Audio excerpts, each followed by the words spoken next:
மாயா, எனக்கு உன்னை பத்தி நல்லாவே தெரியும். நான் எப்பவுமே உன் விருப்பப்படி தான் நடந்துப்பேன். ஃபேமிலியில அத்தை சொன்னாங்க, எங்க அப்பா சொன்னாங்க, சித்தி சொன்னாங்க அப்படின்றதுக்காகலாம் நீ என்ன நினைக்கிறியோ அதை என்கிட்ட சொல்லாம இருக்க வேண்டாம். அவங்களுக்காக நீ இந்த சாந்தி முகூர்த்தத்துக்கு ஒத்துக்கணும்னு அவசியம் இல்லை.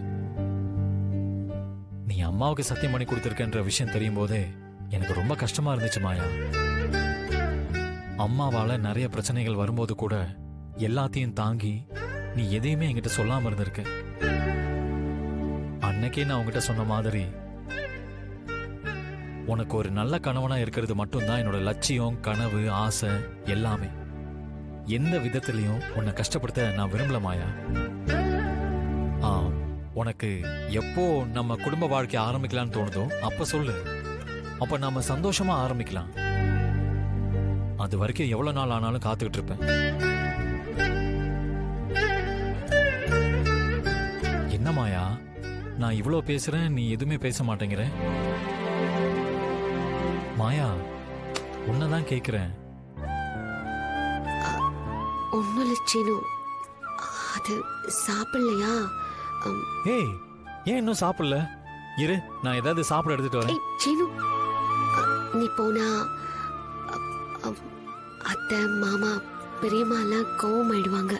ஆமா, உனக்கு இன்னைக்கு ஃபுல்லா ஏகப்பட்ட டென்ஷன், அலைச்சல், போலீஸ் விசாரணை, அது இதுன்னு சொல்லி ரொம்ப டயர்டா இருப்ப. நீ தரையில படுத்துக்கிட்டா நான் நிம்மதியா தூங்கிடுவேனா? இல்ல நீதான் தூங்கிடுவியா? ரெண்டு பேரும் ரெண்டு பக்கம் படுத்துக்கிறதுக்காக தான் ஜோசியர் வந்து நேரம் குறிச்சாரா? அத்தை பரிகாரம் பண்ணாங்களா? போலீஸ் வரைக்கும் போய் மாமா அத்தைய சமாதானப்படுத்தினதெல்லாம் இதுக்காக தானா? இப்ப நீ என்ன சொல்ற? என்கிட்ட எதுவுமே கேட்காம நீயே ஒரு முடிவு எடுத்துட்டு தரையில படுக்க போறேன்னு சொல்ற? ஏய் மாயா, அப்போ உனக்கு இதெல்லாம் சம்மதம் தானா?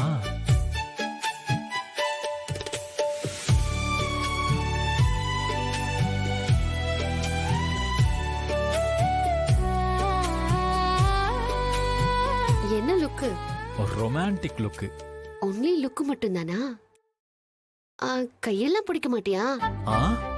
பிடிச்சிட்டா போச்சு.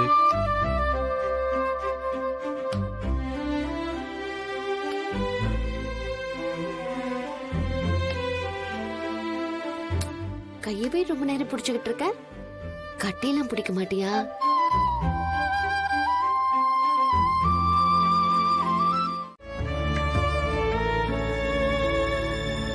எவ்வளவு அழகா இருக்கீங்க.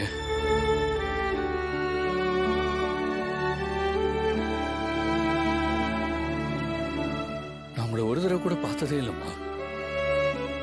எனக்கு எவ்வளவு கஷ்டம் வந்தாலும் நீங்க தான் ஒரு அரண் மாதிரி இருந்து என்னை காப்பாத்திட்டு இருக்கீங்கன்னு எனக்கு நல்லா தெரியும். நான் உங்க மேல எவ்வளவு அன்பு வச்சிருக்கேங்கிறதையும் நீங்க என் மேல எவ்வளவு அன்பு வச்சிருக்கீங்கிறதையும் என்னால எடை போட்டெல்லாம் பார்க்க முடியாதுமா. ஆனா என்னால உங்களை போட்டோல மட்டும்தான் பார்க்க முடியும். எனக்கு உங்களை நேர்ல பார்க்கணும்னு ஆசையா இருக்குமா. நீங்க முன்னாடி வந்து நிக்கணும்மா. நான் உங்க மடியில படுத்து தூங்கணும். உங்ககிட்ட நிறைய பேசணும். நீங்க எனக்கு சாப்பாடு ஊட்டி விடணும், தலை தோட்டி விடணும். பெத்த அம்மா கிட்ட ஒரு பையனுக்கு இருக்கக்கூடிய சின்ன சின்ன ஆசைகள்லாம் நிறைய இருக்குமா.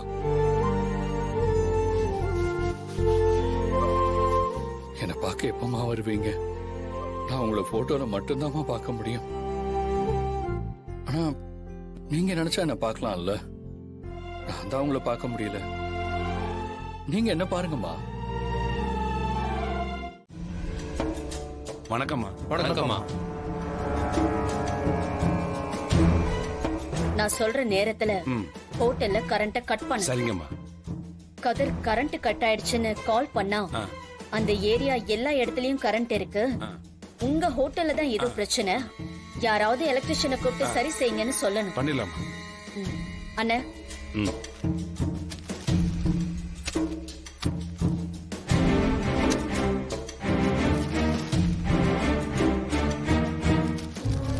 நான் சொன்னது ஞாபகம் இருக்குல்ல? ஞாபகம் இருக்கு மேடம். நீங்களும் நான் சொன்ன மாதிரியே பண்ணணும். ரொம்ப முக்கியம். நீ தான் கதிரை ஹாஸ்பிட்டலுக்கு கூட்டிட்டு போகணும். கதிர் ஹாஸ்பிட்டல்ல இருந்து ஹோட்டலுக்கு வந்துடாம எப்படியாவது தடுக்கணும். ஆ சரிங்க மேடம். Okay madam. 2 பேருக்காவது பலத்த அடிபடணும். ஹாஸ்பிட்டல்ல கொண்டு போய் அட்மிட் பண்ணணும். உயிர் பொழைப்பாங்களா மாட்டாங்களான்னு எல்லாருமே ஷாக் ஆகணும். கதிர் அப்பதான் உங்க கூட ஹாஸ்பிட்டலுக்கு வருவான். நல்ல ஞாபகத்துல வச்சுக்கோங்க. கதிர் ஹாஸ்பிட்டல்ல தான் இருக்கணும். அண்ணே,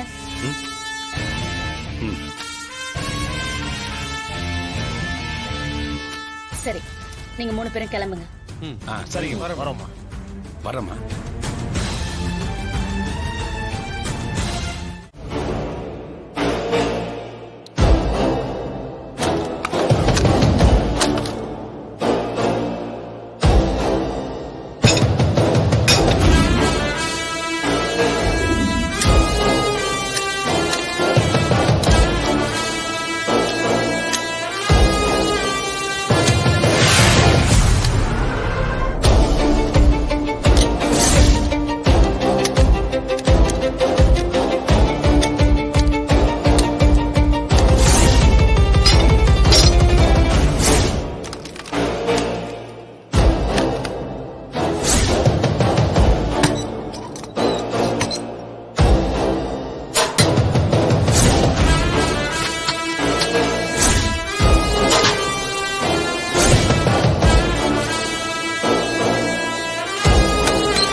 மேடம் ரெடி பண்ணிட்டேன் மேடம். ரெடி ஆயிடுச்சு, வாங்கண்ணே. வாங்க.